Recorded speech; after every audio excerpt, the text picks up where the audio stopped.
This is dragon fruit, a highly nutritious fruit. It is excellent for boosting our immune system and improving digestion. ನನ್ನ ಹೆಸರು ಯಶಸ್ವಿ. ನಾನು 7ನೇ ತರಗತಿಯಲ್ಲಿ ಓದುತ್ತಿದ್ದೇನೆ. ಈ ಹಣ್ಣಿನ ಹೆಸರು ಮೂಸಂಬಿ ಹಣ್ಣು. ಇದರಲ್ಲಿ ವಿಟಮಿನ್ ಸಿ ಇರುತ್ತದೆ. अनार एक लाल रंग का फल है, पौष्टिक फल है. इसे विटामिन और ज्यादा एंटीऑक्सीडेंट से भरपूर होती है. ಇಂದು ದಾರೆಪೂಲಿ ನೆಕ್ ಕನ್ನಡಡು ನಕ್ಷತ್ರ ಹಣ್ಣು ಪಂಡದು ಇಂಗ್ಲಿಷ್ ಸ್ಟಾರ್ ಫ್ರೂಟ್ ಪಂಟೆಲ್. ಇಂದು ജീർണഗു ಬೊಕ್ಕ തൂക്ക കಡಿಮೆ മൺപുണക്ലേക്ക് ഭാരി എഡ്. ഈ ഫലത്തിന്റെ പേര് ചിത്തുപുഴി. ഇതിനെ കന്നഡത്തിൽ കിത്തലെ, പിന്നെ ഇംഗ്ലീഷിൽ ഓറഞ്ച് എന്ന് പറയും. ഇത് ചർമ്മത്തിന്റെ കൊഴുപ്പ് കൂടുതലാക്കും, പിന്നെ കൊളസ്ട്രോൾ കുറയാക്കും, പിന്നെ ദേഹത്തിന്റെ തൂക്കം കുറയാക്കാനും ഇത് സഹായിക്കും. This is a mango, a king of fruits. This contain vitamin A and C. ഇത് മുന്തിരിങ്ങ, കന്നഡത്തിൽ ദ്രാക്ഷ, ഇംഗ്ലീഷിൽ grapes എന്ന് പറയുന്നു. ഈ ഫലത്തിൽ വിറ്റമിൻ സി, കെ, പിന്നെ പൊട്ടാഷ്യം കൂടുതലായി കിട്ടുന്നു.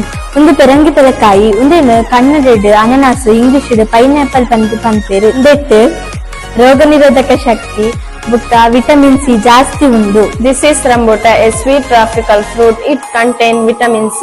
It supports the immune system and promotes healthy digestion. पपीता एक पौष्टिक फल है. इस फल में विटामिन ए और सी भरपूर हो जाता है. ಈ ಹಣ್ಣಿನ ಹೆಸರು ಪ್ಲಮ್ ಫ್ರೂಟ್. ಇದು ಅಂಗಡಿಯಲ್ಲಿ ಭಾರಿ ಅಪರೂಪದ ಹಣ್ಣು. ಇದರಲ್ಲಿ ಪೌಷ್ಟಿಕಾಂಶ ಇರುತ್ತದೆ. ഇതിന്റെ പേര് ജമുനാർലമാണ്.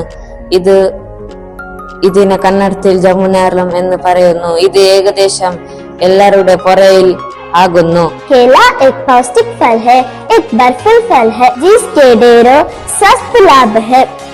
ಒಂದು ಪರಂಗಾಯ್ ನೆತ್ತ ಉಳ್ಳಾಗಡ್ಡೆ ಬೊಲ್ದು ಒಕ್ಕ ಕೆಂಪು ಬಣ್ಣ ಇಪ್ಪುಂಡು. ഈ പഴത്തിന്റെ പേര് അവക്കാഡോ എന്നാണ്. ഇത് നമ്മുടെ ദേഹത്തിന് വളരെ നല്ലതാണ്. ഇത് നമ്മുടെ ആരോഗ്യത്തിനും പിന്നെ ഹൃദയത്തിന് വളരെ നല്ലതാണ്. ഇത് മരത്തിലാണ് ചെയ്യുന്നത്. ಈ ಹಣ್ಣಿನ ಹೆಸರು ಚಿಕ್ಕು ಹೇಳಿ. ಇದು ತುಂಬಾ ಸಿಹಿ ಇತ್ತು. ಇದರ ತಿಂದರೆ ಬಾರಿ ಒಳ್ಳೆಯದು. ಇದು ಸಪೋಟ. ಇದನ್ನು ನಾವು ಚಿಕ್ಕು ಎಂದು ಕರೆಯುತ್ತೇವೆ. ಇದು ಮರದಲ್ಲಿ ಆಗುತ್ತದೆ ಮತ್ತು ಎಲ್ಲರ ಮನೆಯಲ್ಲೇ ಆಗುತ್ತದೆ. ಇದರಲ್ಲಿ ಪೌಷ್ಟಿಕಾಂಶ ಇರುತ್ತದೆ ಮತ್ತು ಇದೆಲ್ಲರಿಗೂ ಅಂದರೆ ತುಂಬಾ ಇಷ್ಟ. ನನ್ನ ಹೆಸರು ಸಾತ್ವಿಕ. ಇದು ಖರ್ಜೂರ ಹಣ್ಣು. ಇದು ಸಾಮಾನ್ಯವಾಗಿ ಎಲ್ಲೂ സിഗുವುದಿല്ല. ഇത് മരുഭൂമിಯಲ್ಲಿ മാത്ര സിഗുವುದು. ഈ പഴം നിങ്ങൾ കറിയുമോ? ഈ പഴത്തിന്റെ പേര് നെല്ലിക്ക. ഈ പഴങ്ങളുടെ മരം കൂടുതലായി കാട്ടിലാണ് ഇരിക്കുന്നത്. ಒಂದು ಕೋಕೋ ಪರಂದು ಒಂದನ್ನು ಜಾಸ್ತಿ ತೋಟದ ಬೆಳೆಪೆರು. ಒಂದು ಜ್ಞಾಪಕ ಶಕ್ತಿಗೆ ತಿಂಪೆರು. ಇದು ಸೇಬು ಹಣ್ಣು. ಇದನ್ನು ಇಂಗ್ಲಿಷ್ ಅಲ್ಲಿ ಆಪಲ್ ಎಂದು ಕರೆಯುತ್ತಾರೆ. ಇದು ಆರೋಗ್ಯಕ್ಕೆ ಒಳ್ಳೆಯ ಹಣ್ಣು. ಇದು ಎಗ್ ಫ್ರೂಟ್. ಇದೊಂದು ವಿಶಿಷ್ಟ ಹಣ್ಣು.